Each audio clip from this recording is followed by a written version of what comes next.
Today I'll be sharing how I make groundnut soup, peanut soup. This is one of the most delicious soup I've made in recent time.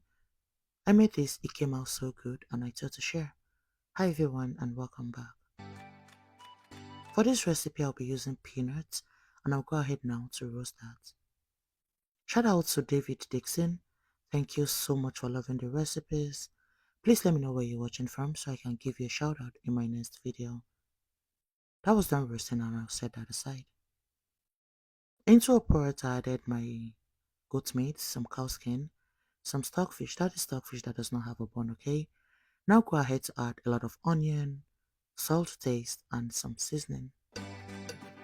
Please feel free to use any protein of choice, okay? Now I went ahead to give this a stir, and I'll be leaving this to cook in its own juice.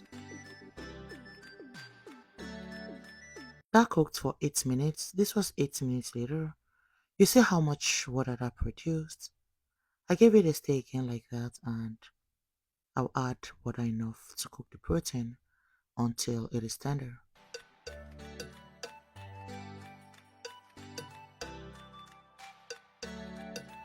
I give that a stir again and cover it to cook.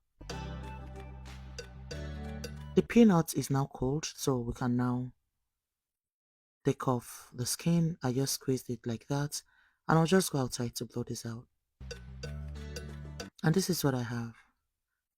Now I'll be using some alligator pepper. Now I added the alligator pepper, some dry pepper. This recipe is made with dry pepper, okay? Now I'll just go ahead to transfer this into my blender. The reason why I didn't add my uziza seed at this point was because I have a crayfish that was blended with uziza seed. So if I add more, it's gonna be too much, okay? Yeah. So I blended that until the blender was not moving anymore. Because if you blend it for too long, it's gonna turn to a peanut butter. And I'll show you what I mean in a bit.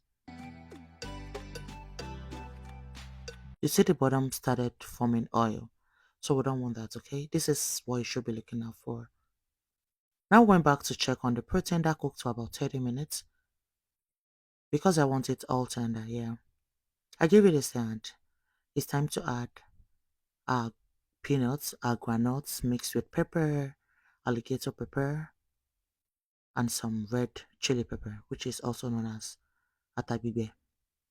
Now I went with some crayfish. That crayfish is mixed with uzi's acid, okay? And I don't like to add a lot of palm oil. I just added a little bit like that and give that a stir.